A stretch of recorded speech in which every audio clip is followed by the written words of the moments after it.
आपका हमारे YouTube channel पे स्वागत है जिसका नाम है FDSR मैथमेटिशियन। तो आज हम सोल्व करेंगे 2015 शिफ्ट ए का प्रीवियस क्वेश्चन आंसर। सब्जेक्ट है हिंदी, ठीक है। क्योंकि अभी जो पेपर होने वाला है 2023 में, तो हम प्रीवियस क्वेश्चन आंसर हम सोल्व करेंगे ताकि जिससे कि आपको मालूम पड़ जाए कि किस टाइप के क्वेश्चन आते हैं। और इसमें से गारंटी के साथ गारंटी देता हूँ, इसमें से कम 40 मार्क्स के क्वेश्चन आएंगे तो आएंगे। तो एक बार ध्यान से देखिएगा, ठीक है। चलिए सबसे पहले एक बार ध्यान से हम पढ़ लेते हैं। सबसे ऊपर क्या लिखा है? सबसे ऊपर ये लिखा है कि समय 3 घंटे 15 मिनट, ठीक है। समय 3 घंटे 15 मिनट का होगा, जैसे कि आप यहाँ पे देख रहे हैं 3 घंटे 15 मिनट, ठीक है। 3 घंटे 15 मिनट लिखा हुआ है।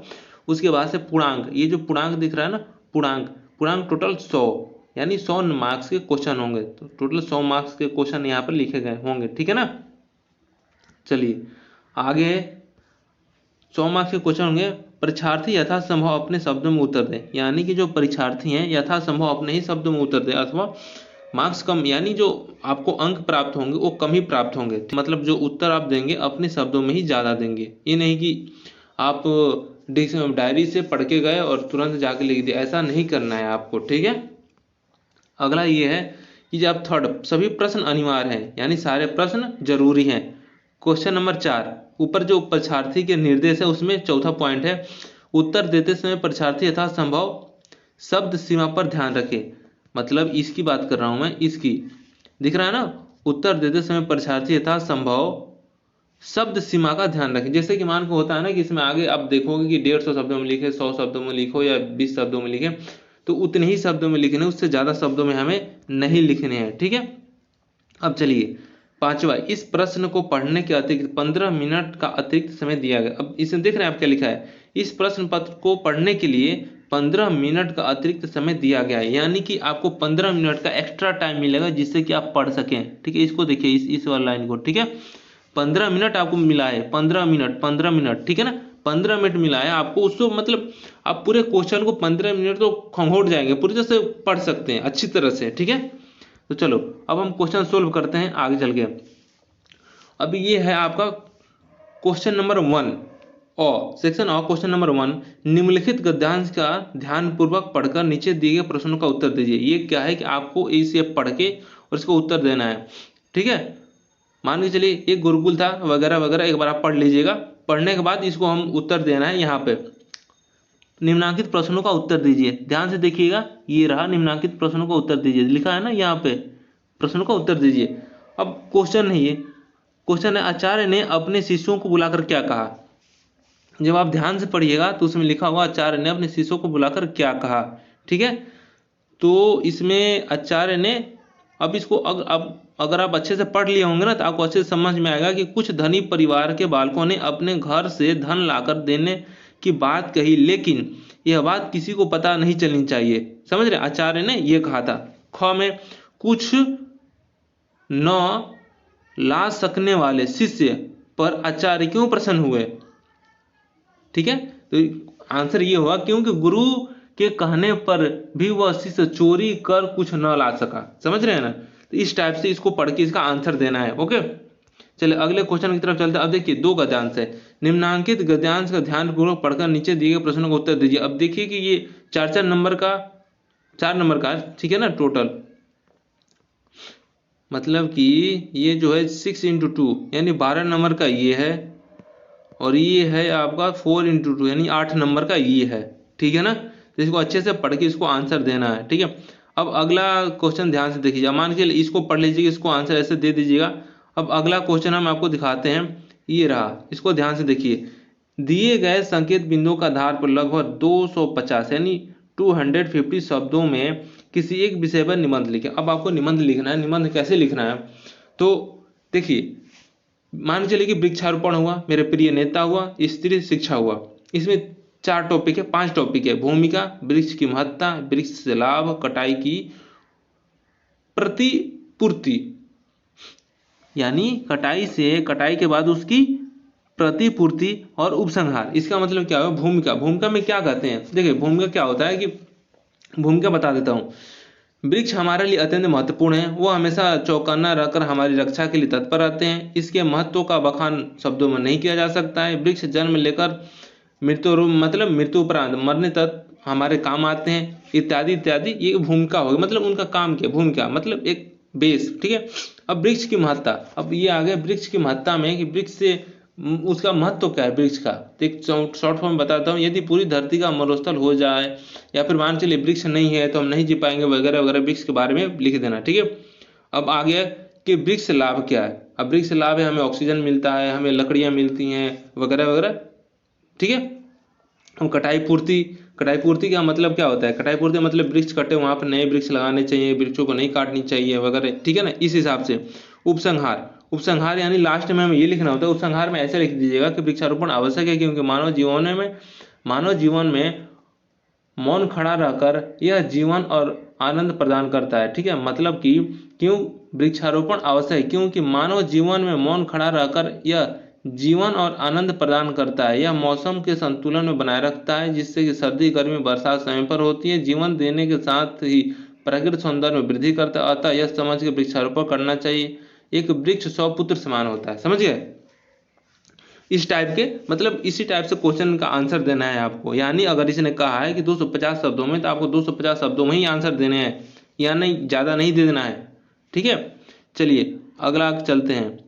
ये है थर्ड नंबर क्वेश्चन है। राजगिरी भ्रमण की चर्चा करते हुए अपनी दादी के पास एक पत्र लिखिए। एक लेटर लिखने को आ रहा है, ठीक है। तो एक लेटर कैसे लिखते हैं, लेटर लिखने आपको तो आना चाहिए कि लेटर कैसे लिखते हैं। लेटर आपने लिखा भी होगा, ठीक है। मान के चलिए कि आप ऊपर सबसे ऊपर दाहिने साइड में लिख दीजिएगा परीक्षा भवन, अपना डेट डाल दीजिएगा। फिर राइट साइड में आदरणीय दादी जी, उसके बाद से प्रणाम, नए वर्ष की शुभकामनाएं, मैं अच्छा हूँ, आप कैसी है वगैरह वगैरह सब लिख के, फिर नीचे साइड में अपना छोटा भाई, आपका छोटा भाई या भतीजा जो भी है, ठीक है, उसके बाद से लिख दीजिएगा। इस शॉर्ट फॉर्म हो गया, ठीक है।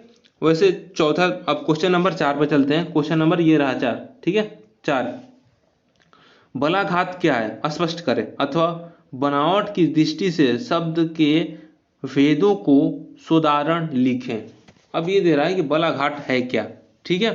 तो बलाघाट के बारे में आप पढ़े हैं नहीं पढ़े हैं, बट मैं बता देता हूँ। उच्चारण के क्रम में किसी अर्थ या ध्वनि को स्पष्ट रूप से अभिव्यक्ति करने यानी व्यक्त करने के लिए किसी अक्षर पर दिए गए विशेष बल को बलाघात कहते हैं, समझे। जैसे कि अंतःकरण पक्का, जैसे हम प्रेशर डालते हैं पक्का, कॉप पे प्रेशर डाल रहे हैं ना, तो इसे कहते हैं बलाघात, समझ रहे हैं। बलाघात यानी जैसे किसी ऐसा शब्द बोले जिसमें हम ज्यादा प्रेशर दे, पक्का, वायु, यू, समझ रहे हैं।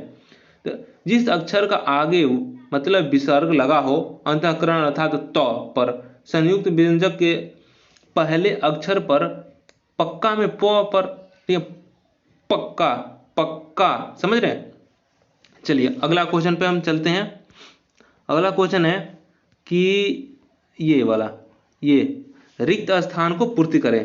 पो प्लस अन क्या होगा रिक्त स्थान में, मान लीजिए रिक्त स्थान की पूर्ति करने की बोल रहा है ना, तब रिक्त स्थान की पूर्ति के लिए भी आएगा। तो पो प्लस वन क्या होगा, पवन, ठीक है।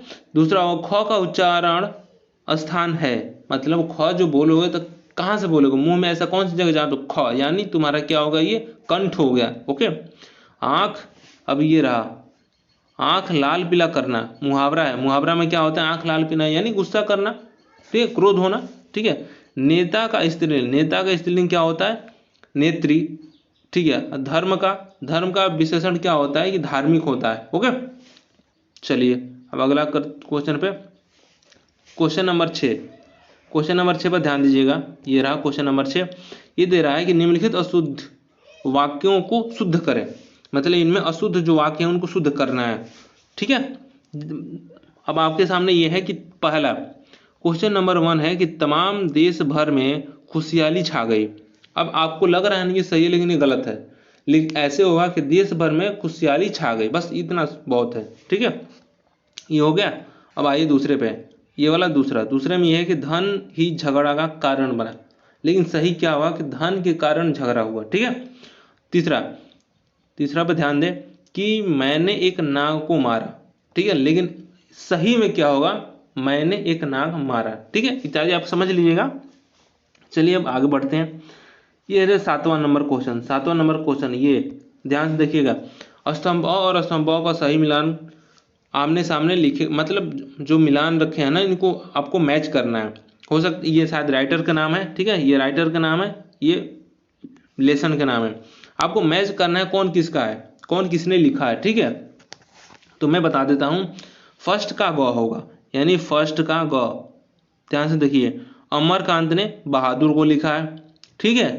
और सेकेंड का च होगा, सेकेंड का ये रहा आपका च, ठीक है, ऐसे ही मिलान करना है। थर्ड का हो गया आपका घ, थर्ड का हो गया आपका घ, ठीक है। तो ऐसे मिलान कर करके आगे बनानी है, ठीक है। चलिए अगला क्वेश्चन मैं बता देता हूँ। अब आगे आपका प्रश्न संख्या 18 से 12, ठीक है, और 13 से 17, 18 से प्रत्येक उत्तर 30 शब्दों में दीजिए, ठीक है ना। 18 से 12 थर्ड, 13 से 17 थर्ड, और 18 से 20 तक प्रत्येक उत्तर 30 शब्दों में देना है, 30 सबसे ज़्यादा नहीं देना है आपको, ओके। चलिए अब मान के चलिए कि मैक्स मूलर के दृष्टि में सच्चे भारत का दर्शन कहाँ हो सकता है और क्यों, ये आपने पढ़ा होगा, आपके हिंदी के बुक में होगा, उसको अच्छे से पढ़िए, ठीक है, ओके। मतलब अगर मैं इसका आंसर देने लगूंगा तो वीडियो बहुत लंबा हो जाएगा, तो एक बार आप कमेंट करके बोलिएगा कि सर इसका आंसर भी देते जाए, तो मैं आप इसका आंसर मैं दे सकता हूँ, ठीक है, ऐसा कुछ बड़ी बात नहीं है। चलिए दूसरा है गांधी जी बढ़िया शिक्षा किसे कहते थे, ये रहा ना क्वेश्चन, ये दिख रहा है, गांधी जी बढ़िया शिक्षा किसे कहते हैं, ठीक है। इस टाइप के क्वेश्चन आएंगे। आप एक काम करिए, आप लेसन पूरे जो बुक है ना, पूरे बुक को पढ़ लीजिए, क्योंकि बुक जब तक आप नहीं पढ़ेंगे आपको समझ में नहीं आएगा कि कहाँ से आंसर देना है, ठीक है। चलिए आगे बढ़ते हैं। अब देखिए क्वेश्चन नंबर, इसको ध्यान से देखना, ये 12, निम्नलिखित गद्यांश को पढ़कर नीचे दिए गए प्रश्न का उत्तर दीजिए, ओके। इसको पढ़ना है, इसको, ठीक है, इसको पढ़ना है और पढ़ के नीचे उत्तर देना है। यदि आप भारत के इतिहास के किसी एक अध्याय का भी सम्यक अध्ययन वगैरह, व्याख्या, चित्रण वगैरह वगैरह जो भी है, इसमें उत्तर दे देना है, ठीक है। चलिए आगे ये है क्वेश्चन नंबर 13, क्वेश्चन नंबर आप ये 13 देखिए, क्वेश्चन नंबर 13, ओके, ये रहा 13 क्वेश्चन नंबर, ये रहा, कवि रस खान ने माली मालिनी किसे कहा और क्यों कहा, इसको आपको 30 शब्द में उत्तर देना है। जो 14 क्वेश्चन नंबर हो गया, दिनकर ने जनता के स्वप्न का चित्र किस तरह खींचा। अब ये सारे 30 शब्दों में आपको उत्तर इसका देना है, ठीक है। चलिए आगे बढ़ते हैं। आगे ये है कि 18 नंबर, दही वाली मंगम्मा कहानी में बहू ने, देखिए इसकी बात कर रहा हूँ मैं, इसकी ध्यान से देखिए, दही वाली मंगम्मा कहानी में बहू ने सास को मनाने के लिए किसका तरीका अपनाया। ये 4 नंबर का क्वेश्चन है। ये देखिए इसको, दाते विश्वास कहानी की लक्ष्मी का चित्रण कीजिए। चित्रण करने का मतलब क्या होता है, उनके बारे में बताइए, ठीक है। मान के चलिए कभी आ गया कि चित्रण कीजिए, मैंने उसके बारे में बताइए, वर्णन कीजिए, ठीक है। क्वेश्चन नंबर 19 आइए, ये कह रहा है कि नगर शीर्षक कहानी के शीर्षक की सार्थकता पर प्रकाश डालें, मतलब वो कितना सार्थक थे, ठीक है, अगर इनके बारे में लिख देना है। तो समझ रहे हैं ना, इस टाइप के क्वेश्चन आएंगे, आपको अच्छे से लिखना है और कोई जल्दबाजी नहीं करनी, ठीक है। Okay, thank you.